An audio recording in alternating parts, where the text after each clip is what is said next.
আসসালামু আলাইকুম প্রিয় শিক্ষার্থীরা, আমরা আজকে পর্ব 6 নিয়ে হাজির হয়েছি।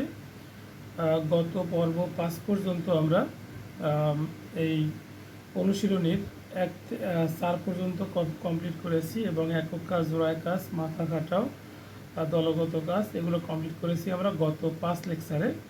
আজকে আমরা লেকচার 6 শুরু করব 5 নাম্বার ম্যাথ থেকে। দেখো, তোমাদের বইয়ের 5 নাম্বারে দেওয়া আছে করোনা ভাইরাসের নাম তোমরা সবাই জানো। এই ভাইরাস দ্রুত ছড়ায়। যদি করোনা ভাইরাস একজনের থেকে প্রতিদিন 3 জনে ছড়ায় তবে একজন থেকে এক মাসে মোট কতজন করোনা ভাইরাসে আক্রান্ত হবে? কত দিনে 1 কোটি মানুষ আক্রান্ত হবে?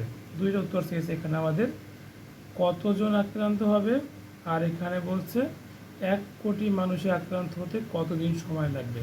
ঠিক আছে, দেখো প্রথম দিন আক্রান্ত হয় 3 জন, তাই 3^1 লিখলাম। দ্বিতীয় দিন আক্রান্ত হবে এই 3 জন থেকে আবার 3 জন করে, তাই 3 3 9 জন, তাহলে 3 স্কোয়ার। তৃতীয় দিন এই 9 জনের সাথে আবার 3 গুণ করলে 27 হবে, তা 3 কিউব। চতুর্থ দিন আবার 3 গুণ একটা 3 বাড়লে 81, অর্থাৎ 3^4। এরকম অসংখ্য এখানে বাড়তে পারে, ডট ডট দেওয়া আছে। 30তম দিন মানে 1 মাসে, তাহলে এখানে 30তম দিনে কত হবে আমাদের? এখানে হবে যে 3 গুণ আকারে 30 বার, 3 গুণ দিব আমরা এখানে 30 বার, দেওয়া তো সম্ভব না। এখানে কি করছি আমরা 3 গুণ 3 গুণ ডট ডট 3 দিয়ে দিচ্ছি। এখানে দেখলাম যে কত হয় 3^30 হবে। তোমরা এটা হিসাবটা করবা কিভাবে? এই 3^30 করে এখানে বসাই দেবা। ঠিক আছে, তাহলে আমরা এখানে দেখলাম যে বলছে 1 মাসে মোট কতজন করোনা ভাইরাসে আক্রান্ত হবে। 1 মাসে করোনা ভাইরাসে আক্রান্ত হবে 3^30 জন। ওকে, এরপরে বলছে 1 কোটি মানুষ কত দিনে আক্রান্ত হবে।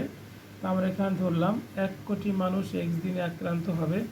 তাহলে এখানে দেখো 3^x, তাহলে x দিন যেহেতু, আর 1 কোটি মানুষ, তো এখানে হচ্ছে একটা শূন্য হবে, একটু মুছে গেছে। তাহলে 1 কোটি এখানে লিখলাম আমরা 1 কোটি। হ্যাঁ, আচ্ছা, তাই এখানে আমরা সূচককে লগে কনভার্ট করলাম। ঠিক আছে, এক্স এখানে নামাই দেবো, এই 3কে করবো লগের ভিত্তি, তার পাওয়ার হচ্ছে 1 কোটি। এখানে 1 কোটি কেমনে করবো তোমরা ক্যালকুলেটারে? লগ 1 কোটি ভাগ দিবা 3, লগ 3।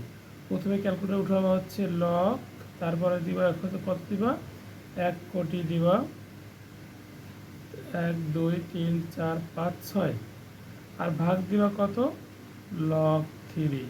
ভাগ করলে তোমরা পেয়ে যাবা হচ্ছে 14.67, অর্থাৎ 14.67 দিনে 1 কোটি মানুষ আক্রান্ত হবে। ওকে, এই যে ম্যাথটা এখানে দেওয়া আছে, এই ধরনের একটা ম্যাথ আমরা কাজে করে আসছি।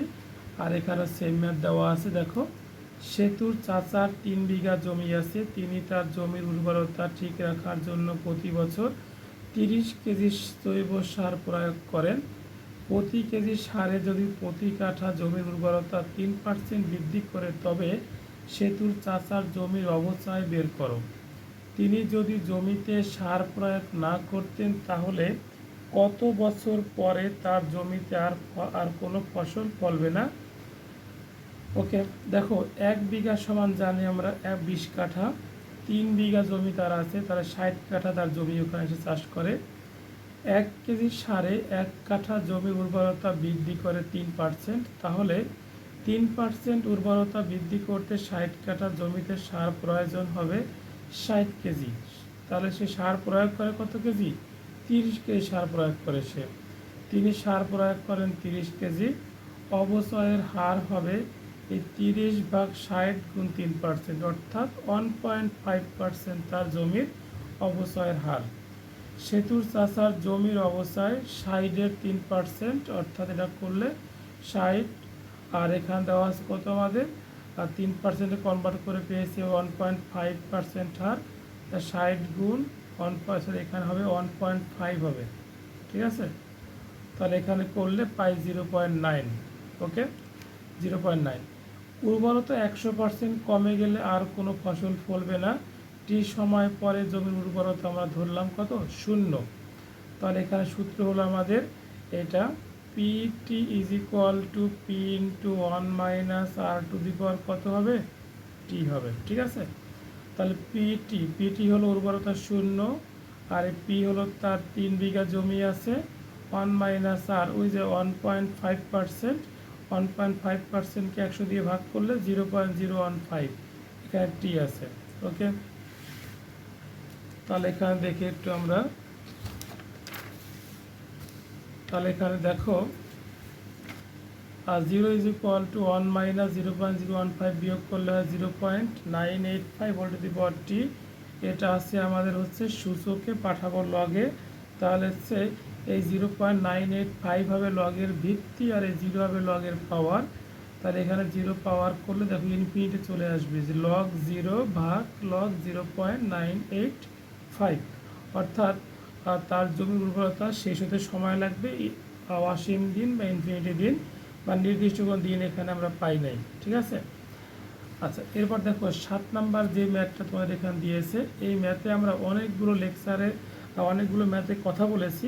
পর্ব 3 পর্ব 3 আমরা ভূমিকম্প সম্পর্কিত ম্যাথ দিয়েছি অনেকগুলো, সেখান থেকে তোমরা দেখে নিবা। দেখো বলছে 1918 সালে 8ই জুলাই মৌলভীবাজারের শ্রীমঙ্গলে যে ভয়াবহ ভূমিকম্প সংঘটিত হয়, রিক্টার স্কেলে তার মাত্রা ছিল 7.6, এবং 1997 সালের 22 নভেম্বর চট্টগ্রামে যে ভূমিকম্প সংঘটিত হয় তার মাত্রা ছিল 6।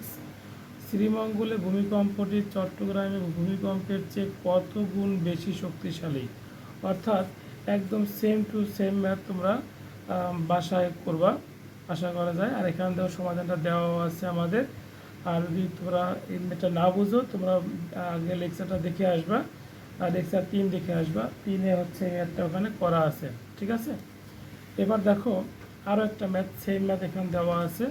সেটা হলো কোনো এক সময় জাপানে একটি ভূমিকম্প সংঘটিত হয়, রিক্টার স্কেলে যার মাত্রা 8 রেকর্ড করা হয়। ওই একই বছরে সেখানে আরও একটি ভূমিকম্প সংঘটিত হয় যা পূর্বের চেয়ে 6 গুণ বেশি শক্তিশালী।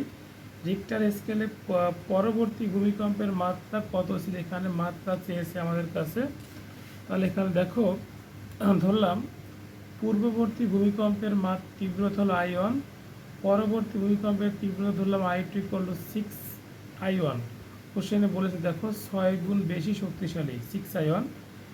পরবর্তী ভূমিকম্পের মাত্রা ধরলাম x, তার সূত্র আমরা জানি। এখানে দেখো log 10 to the power I1 ভাগ s = 8। এখানে দেওয়া আছে প্রথম ভূমিকম্পের মাত্রা হলো 8, আর এর মান কত? 8। সূত্র r = log 10 to the power I1 ভাগ কত? s। আর এর মান আমরা এখানে 8 বসালাম। এটা আছে কি যে সূচকের লগে পাঠাইলাম সূচকে, তাহলে এই 10কে আমরা লগের ভিত্তি করে দেব। I1 ভাগ s = 10 টু দি পাওয়ার 8। এটাকে দিয়ে দিতে পারো 1 নম্বর সমীকরণ। এরপর দেখো পরবর্তী ভূমিকম্পের তীব্রতার মাত্রা আমরা ধরেছিলাম r = x ধরেছি। ঠিক আছে, r = x ধরেছি আমরা এখানে। দেখো x = log 10 to the power I2 ভাগ s। I2 এর মান হলো 6I1, আমরা ওখানে বের করেছি ধরেছি। তাহলে এখানে দেখো x = log 10 টু দি পাওয়ার, এই I1 এর মান বের করেছি আমরা এখানে, হচ্ছে সেটা হচ্ছে কত দেখো তো। I1 এর মান দেখো, I1 এর মান এখান থেকে আমরা বের করতে পারি, খেয়াল করো যে I1 = 10 টু দি পাওয়ার 8 গুণ s। এটাকে 1 নাম্বার দিয়ে আমরা, তাহলে এই I1 এর মানটা এখানে বসাই দিলাম আমরা। I1 এর মান 6 গুণ 10 টু দি পাওয়ার 8, আর s ছিল s কাটা, মানে এরকম x = log 10 টু দি পাওয়ার 6 গুণ I1 এর মান পেয়েছি আমরা হলো 10 টু দি পাওয়ার 8 গুণ s, আর এখানে কত আছে s, এই s কাটে, তো এখান থাকে x = log 10 টু দি পাওয়ার 6 গুণ 10 টু দি পাওয়ার 8। এখানে তোমরা ক্যালকুলেটর করবা, log 10 টু দি পাওয়ার এভাবে log 6 গুণ 10 to the power 8 first bracket close, ভাগ দিবা লগের বেস log 10, ভাগ করলে আমরা এখানে পেয়ে গেলাম কত? 8.78, অর্থাৎ পরবর্তী ভূমিকম্পের মাত্রা ছিল 8.78। দেখো পরে এখানে আরও একটা ম্যাথ দেওয়া আছে, একদম সেম ম্যাথ, যে 9 নম্বরে এখানে বলছে মহেশখালী ভূমিকম্পের তীব্রতা I1 আমরা ধরলাম, তুরস্কের দক্ষিণ ভূমিকম্পের তীব্রতা I2। এখানে কোশ্চেনে বলছে 3,398 গুণ বেশি, তাই দিলাম I1। এক্সের মান ধরলাম তীব্রতা, একদম সেমভাবে করবা। এখান থেকে আমরা লিখতে পারি I1 = 10⁵ গুণ কত S। এখানে I1 এর মানটা বসাইতে থাকে, এটা একদম সেমভাবে তোমরা এখানে করবা, ঠিক আছে। তাহলে আমরা এখানে আজকে আমরা এই লেকচার 6 এর মাধ্যমে লগারিদমের প্রয়োগের অধ্যায় 3 শেষ করলাম। আর যদি তোমাদের কোনো অঙ্ক মনে হয় যে এখানে আমার মিসিং হয়েছে, তোমরা নিশ্চয়ই কমেন্টে জানাবে, আমি সমাধান করে দেব ইনশাল্লাহ। তোমরা নিশ্চয়ই চ্যানেলটি সাবস্ক্রাইব করবে এবং সাবস্ক্রাইব করে পাশে থাকবে, পরবর্তী আরও নতুন নতুন ভিডিও যাতে বানাতে পারি উৎসাহ দিবে। আর যদি কোনো সমস্যা হয় নিশ্চয়ই কমেন্টে জানাবে, ভিডিও কোয়ালিটি ভালো করার চেষ্টা করব। আল্লাহ হাফেজ, সবাইকে শুভেচ্ছা জানিয়ে বিদায় নিচ্ছি।